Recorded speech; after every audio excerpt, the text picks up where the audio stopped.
जालन्यामधील अंतरवली सराटीमध्ये जरांगेंचं उपोषण सुरू आहे आणि आज त्यांच्या उपोषणाचा 6वा दिवस आहे। मनोज जरांगेंची प्रकृती खालावलेली असून डॉक्टरी उपचारांना जरांगेंनी मनाई केली आहे। मात्र काल त्यांची तब्येत जरा जास्तच बिघडली होती, त्यामुळे त्यांना सलाईन लावण्याचा निर्णय झाला। पण जरांगेंनी हे सलाईन सुद्धा नंतर काढून टाकलं। जरांगे पाटील यांच्या उपोषण स्थळी नागरिकांनी मोठी गर्दी केली आहे। मराठा आरक्षणासाठी सरकारने काढलेल्या अधिसूचनेची अंमलबजावणी करावी अशी मागणी मनोज जरांगे पाटलांची आहे आणि पुन्हा एकदा मुंबईत येऊन आंदोलन करू असा इशाराही ते देतात। त्यामुळे सरकार जरांगेंच्या उपोषणात मध्यस्थी करणार का की जरांगे पाटील पुन्हा मुंबईत येऊन आंदोलन करणार हे पाहावं लागेल।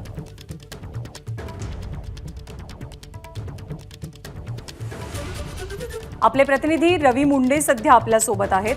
रवी, सगळ्यात आधी मनोज जरांगेंची प्रकृती कशी आहे आणि आज एकंदरीत तिथे काय चर्चा होत आहेत, उपचारांसंदर्भात असतील किंवा आंदोलनाच्या पुढच्या दिशेसंदर्भात असतील? ज्ञानदा, सद्यस्थितीमध्ये मनोज जरांगे यांची प्रकृती कालच्या तुलनेत थोडी बरी आहे। काल खूपच त्यांची प्रकृती बिघडलेली होती, मात्र काल नारायणगडाचे महंत असतील किंवा त्यांचे सहकारी सगळे आंदोलक असतील, त्या सर्वांनी एकत्रित त्यांना कुठेतरी उपचार घेण्याची विनंती केलेली होती। त्यानंतर त्यांना सलाईन लावण्यात आलं। डॉक्टरांनी देखील त्यांचं चेकअप केलं। काही औषधाचे डोस देखील या सलाईनमध्ये देण्यात आलेले होते। काहीसा इन्फेक्शनचा त्यांना त्रास होत होता, डिहायड्रेशनचा त्यांना त्रास होता असं डॉक्टरांचं म्हणणं आहे आणि त्या अनुषंगाने काल औषध उपचार झाली। मात्र काही वेळानंतरच मनोज जरांगे यांनी सलाईन संपल्यानंतर ते सलाईन काढायला लावलं आणि त्यांनी ते काढलं देखील। त्यामुळे मनोज जरांगे यांच्या प्रकृतीमध्ये पुन्हा ते खालावल्याची चित्र पाहायला मिळालं। यानंतर काही आंदोलकांनी, काही सहकार्याने पुन्हा आग्रह करून त्यांना एकदा दोनदा पाणी दिलं।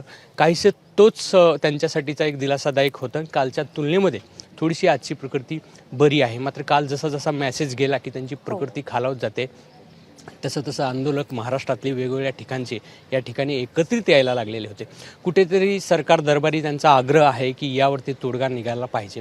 मनोज जरांगे यांची आता समजूत घालायची कशी म्हणून प्रशासनासमोर पेच आहे। विभागीय आयुक्त काल त्यांच्याकडे परवा आले होते, त्यात देखील त्यांच्यामध्ये काही सुसंवाद झालेला दिसत नाही आहे। त्यामुळे सरकार दरबारी आता काही होईल का आणि आंदोलकांच्या भावना देखील तीव्र आहेत। अशा अवस्थेमध्ये अशी प्रकृती ढासळत असताना कुठल्याही हालचाली सरकारकडून होत नाही आहेत। मनोज जरांगे हे आपल्या भूमिकेवरती ठाम आहेत। सरकारने आता अंमलबजावणीचाच औषध उपचार करावा, अधिवेशनाची तारीख देखील पुढे ढकललेली आहे। ह्या सगळ्या गोष्टींचा ताळमेळ लावणं सरकारपुढे आता मोठं आव्हान असणार आहे।